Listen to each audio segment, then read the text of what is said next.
జై శ్రీమన్నారాయణ. శ్రీ మహాగణాధిపతి నమః.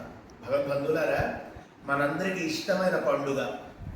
జాతి, కులము, వర్ణము, లింగము, వయస్సు ఇట్లాంటి భేదములు ఏమీ లేకుండా అందరం కలిసి చేసుకునే పండుగ రాబోతుంది. వినాయక నవరాత్రులు రాబోతున్నాయి. వినాయక చవితి నుండి అందరం ఒక చోట చేరి వినాయకుడిని నిలబెట్టుకుని స్థాపించుకుని 9 రోజుల పాటు ఉత్సవాలు జరుపుకుంటున్నాం. ఇది మనకి భగవంతుడిచ్చిన ఒక అదృష్టం. ఆది దైవం అందరి చేత తొలుత పూజలు అందుకునేటువంటి గణనాథుడిని మన యొక్క వీధులలో, మన ఇళ్ల ముందు, మన ఇళ్లలో స్థాపించుకుని 9 రోజుల పాటు ఆయన్ని మనతో పెట్టుకుని ఆయన అనుగ్రహాన్ని మన సంవత్సరం అంతా పొందేటువంటి భాగ్యాన్ని కేవలం 9 రోజుల పూజలోనే మనం పొందుతున్నాం. అయితే ఈ వినాయక పూజ పేర్లతో, వినాయక పందిళ్ళ పేర్లతో మనం ఏం చేస్తున్నామని ఒక్కసారి ఆలోచించాలి. వినాయక పందిర్లు పెడుతున్నాం, ఒక పూటో 2 పూటలో పూజలు చేస్తున్నాం, అక్కడ వరకు బాగానే ఉంటుంది. ఆ తర్వాత మనం చెయ్యకూడనివన్నీ చేస్తున్నాం. మనం జాగ్రత్త పడాలి. వేరే ఇతర మతాలు ఏవి కూడా మన వైపు వేలెత్తి చూపించకుండా మనం నడుచుకోవాలి. ఇలా చెప్పే వాళ్ళ మీద కోప్పడకుండా ఒకసారి ఆలోచించాలి. వినాయక పందిళ్లలో పాటలు పెడతాం. ఎలాంటి పాటలు పెడతాం? పొద్దున్నే కాసేపు సుప్రభాతము, కాసేపు కీర్తనలు పెట్టాక రకరకాల ఐటమ్ సాంగ్స్తో పందిళ్ళంతా మారుమోగిపోతున్నాయి. అది చాలా తప్పు. మంత్రం చేత భగవంతుడు ప్రేరేపించబడతాడు. మంత్రం చేత మన మనస్సులు ప్రేరేపించబడతాయి.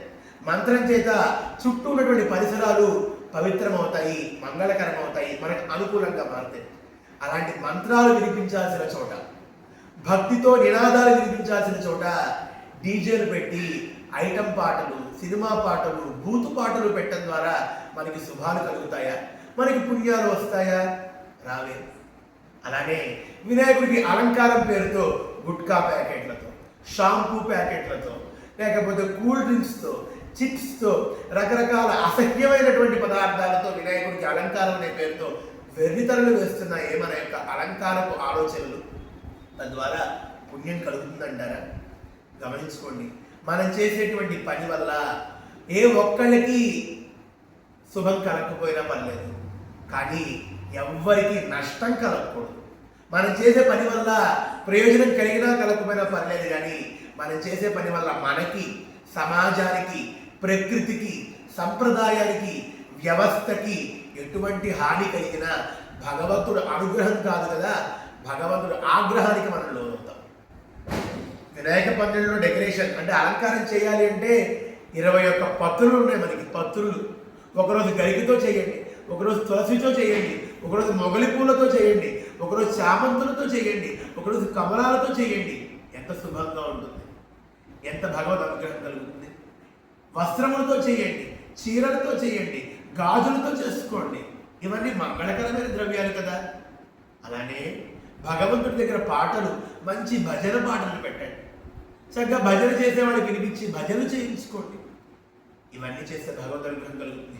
ఇవన్నీ ఒక ఎత్తు సుమా. ఇక వినాయకుడు ఊరేగింపు రోజు అందరూ తాగి తందనాలాడుతూ ఆ బూతు పాటలు నృత్యం చేస్తూ వినాయకుడిని ఊరేగింపు చేస్తున్నామే, ఎంత పాపం మనం మూట కట్టుకుంటాం ఒకసారి ఆలోచించండి అందరూ. వినాయకుడు చిన్న పసివాడు, పార్వతీ అమ్మ ముద్దుగా పెంచుకునేటువంటి వాడు. ఆయన దగ్గర చక్కగా మంగళకరమైనటువంటి పాటలు పాడుతూ ఆయన హాయిగా ఊరేగిస్తే ఎంత బాగుంటుంది. అంటే నువ్వు తాగడం కోసం వినాయక పందిళ్ళా? నువ్వు బిర్యానీ తినడం కోసం వినాయక పందిళ్ళా? నువ్వు తాగడం కోసం, నువ్వు బిర్యానీ తినడం కోసం ప్రజల సొమ్మును ఎందుకు నువ్వు ఖర్చు పెట్టాలి? నీ సొమ్ము నువ్వు ఖర్చు పెట్టుకోవచ్చు కదా. చందాల పేరుతో వాళ్ళ దగ్గర డబ్బు తీసుకుని మనం తాగటానికి, తందనాలు ఆడటానికి, మన ఆనందానికి వాడటం చాలా తప్పు సుమా. అందుకనే ఎన్ని సంవత్సరాలు చేసినా, ఎన్ని రోజులు చేసినా అయ్యో మాకేం శుభాలు కలగట్లేదే, ఇట్లానే ఉన్నారు వాళ్ళు ఎంతమంది ఉన్నారు. ఒక్కసారి సంప్రదాయబద్ధంగా ఆలోచించి ఎలా చేస్తే బాగుంటుంది, ఇతర మతాలు ఏవి కూడా మనల్ని వేలెత్తి చూపించకుండా ఎలా ఉంటే బాగుంటుందని ఆలోచించి చెయ్యండి. ఇక వినాయక చవితి అయిపోగానే ఒక సినిమాకి వెళ్ళాలి, వినాయక చవితి అయిపోగానే ఒక బిర్యానీ తినాలి, ఇలా వెర్రితరలు వేస్తున్నాయి. ఇది తప్పు. ఇలాంటివి చేసుకోవడానికి నీ పుట్టినరోజులో, నీ పెళ్లి రోజులో, ఇంకేదో ఒక రోజు ఉంటుంది. దేవుడి పేరు పెట్టుకుని మనం అసభ్యకరమైన పనులు చేయకూడదు. దేవుడి పేరు పెట్టుకుని మనకు నచ్చినటువంటి సినిమా హీరోల్లో, మనకు నచ్చినటువంటి పొలిటికల్ సంబంధించిన వాళ్ళలో మనం పైకి లేపకూడదు. దేవుడి పేరు పెట్టుకుని నీకు నచ్చినటువంటి తిండి, నీకు నచ్చినటువంటి తాగుడు చేయకూడదు. ఆ వినాయక చవితికి 9 రోజులు చేసుకునే ఉత్సవంలో వినాయకుడు కోసమే డబ్బులు కేటాయించండి, సమయాన్ని కేటాయించండి, పాటలు కేటాయించండి. ఏదైనా వినాయకుడు కోసమే చేసి చూడండి. 9 రోజులు సత్ఫలితాలు మీరు పొందుతారు. అందరూ ఇది ఒక ఉపయోగకరమైనటువంటి వీడియోగా తీసుకోండి. దీంట్లో ఉన్నటువంటి లోపాలు నేను చెప్పాను.